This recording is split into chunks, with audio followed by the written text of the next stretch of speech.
Hello, everybody, and welcome to Playing Catch Up, the 7th ever episode. I'm one of your hosts, Kylie Wang, joined by my illustrious co-host, Tamara Brown. Hi. And we're so happy to be here with you guys. We have so much to talk about this week, so much that has happened over the weekend. We're going to catch you up on everything right quick. So diving right in, the Miami Heat. Now, the Heat won one and lost one this weekend. As you guys probably know, they're playing the Milwaukee Bucks in round 2 of the NBA playoffs. Tamara, tell us about the win. Well, first of all, the rally in the fourth quarter was just such a sight to see. I mean, to see that team come back the way they did, especially with Jimmy Butler, who finished with 30 points, it was just like you could see that heart and that fight in them. And it was really like, I feel like everyone was just like, wow, this is like really happening. They're really, potentially about to sweep the Bucks. And then, Kylie, what happened yesterday? Right. So after that amazing win versus the Bucks in Game 3, Game 4 last night was not so great. The Heat lost that one in overtime, 118-115. The series has been, I hate being one of those people that's like, it's the refs' fault. It was the refs' fault. Like every game, it's surprising to me that the Heat have eked out these last 3 wins, and then obviously they lost this one. There were calls that were just ridiculous being made. They have been since Game 1. Big story was that Giannis left in the second quarter. He had actually injured his ankle the night before and sprained it, but played in Game 4. Re-injured that ankle, did not return to the game in the second quarter. Chris Middleton led the way for the Bucks. He had 36 points. He was just all over the court. The Heat had no backup plan to stop the Bucks without Giannis. It looked like their game plan was just all to do with Giannis. As soon as he left, it was like, I don't know what to do now. Who am I supposed to cover? On the bright side of things, Bam Adebayo, he almost had a triple-double. He had 26 points, 12 rebounds, and 8 assists. He made a lot less mistakes. Duncan Robinson finally out of his shooting slump with 20 points. He was hitting threes like nobody's business. Jay Crowder and Jimmy Butler both did a pretty good job, but they just didn't play well enough down the stretch. So we'll move on to the Miami Marlins. And the Marlins played a 3-game series versus the Rays this weekend. Tamara, what can you tell us about that series? So the first series, it was a close one. The Rays would say probably too close for comfort. But the Rays ended up taking the first game of the series. Then the following day, Saturday, the Marlins came back to beat them. I mean, it was a phenomenal game. Just all around, honestly, I for a while thought, I was like, the Rays might not even get on the board today. But then they ended up scoring, and the Rays ended up losing that one 7-3. And then Sunday, of course, the Rays came back to clinch the series and take that win over the Marlins. Yeah, so not a great series from the Marlins. The Marlins have never been very great against the Rays. The big storyline of that one is that they did lose one of their starting pitchers, Alicia Hernandez. He strained a lat muscle. This is way back on Tuesday, and they put him on the 10-day injured list.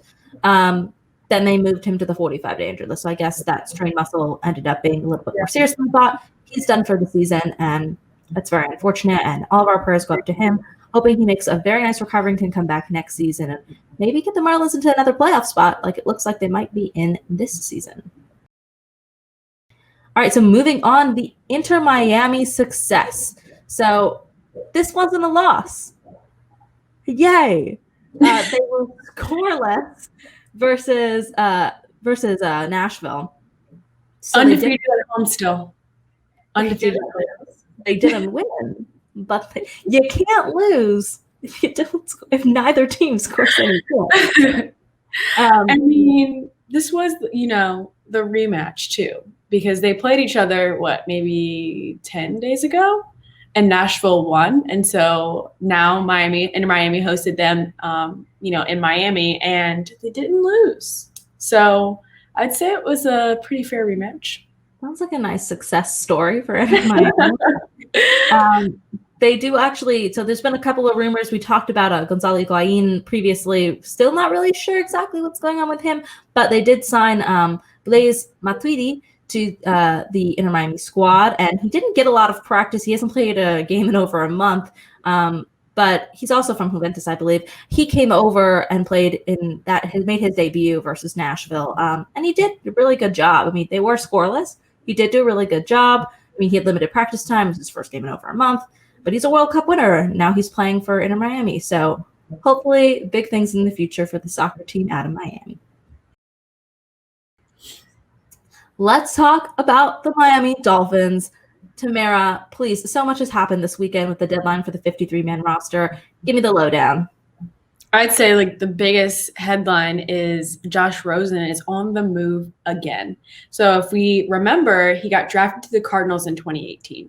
Then in 2019, he was now traded for the Dolphins. And now here he is on the move again for the third time in 17 months, which is kind of crazy. But it shows that the Dolphins are really comfortable with Fitzpatrick and Tua. So I think it's a win-win. Honestly, they have their starter. They have a great backup who's been looking great in training camp and in their scrimmages. So I'd say it's a sign that they're really comfortable with the quarterback room that they have. Yeah, and people talk about Josh Rosen's the biggest mistake the Dolphins have made. I mean, they gave him a chance. It didn't work out. He went on to play with the Bucks now. He's going to be under Tom Brady. Holy God, hope nothing goes wrong there, and we don't have to deal with that. But anyways, the Dolphins also added wide receiver Antonio Callaway to their practice squad. He's had issues. He's been a pretty big name. He's had some conduct issues in the past, violations of the substance abuse policy. But he's with the Dolphins now. We are playing the Patriots week 1. Cam Newton is going to be there, starting quarterback, they announced. So we'll see how that goes. There was one more trade with the Raiders. Tamara, I know you have the details on that one. Yes, Kylie, I do have the details. The Dolphins acquired wide receiver Lynn Bowden Jr. from the Raiders and a 2021 6th-round pick in exchange for a 2021 4th-round pick. That's a lot. That's a lot. Does that seem like a lot? They had like these 2 trades going on. I think it kind of ended up being like one massive trade when you think about it. But the interesting thing about Lynn Bowden Jr. is that he's actually a running back, and the Dolphins think that he just is going to be better at wide receiver. So they're playing him as a wide receiver instead of running back. So we'll see how that works out. Las Vegas traded him because they thought that he didn't put in too much effort and that he had like maturity issues. But I think Stone Cold Brian Flores will knock that right out of him right quick. Oh, for sure. I think this will be a win-win. Yeah. So speaking of football, the Miami Hurricanes have their first game coming up. I am so excited for college football to officially be here for us. I know it started for a few other teams. UAB actually played last Saturday, actually, against Central Arkansas. So this will be our first game on Thursday night, and I'm really excited this will be my first game in Hard Rock. So I'm pretty excited to see that. But I'm just excited for football to be back in general. Kylie, do you have more on the Hurricanes scrimmage from Friday night? Yes, I do. That scrimmage was pretty phenomenal, especially for the new quarterback, Derek King. He was 24 of 34 for 330 yards and count them 6 touchdowns. He also ran 9 times for an additional 84 yards. So we love to see a mobile quarterback. Give me that dual threat, King. Receiver Mike Harley kind of led the way. He had 5 receptions, 78 yards, and a touchdown. Redshirt freshman wide receiver Jeremiah Payton had 3 receptions, 95 yards, and a touchdown. Mark Pope and Michael Redding III, also wide receivers, both had 2 touchdowns each. And then we saw a couple of touchdowns from non-wide receivers in junior running back Cameron Harrison, junior tight end Will Mallory.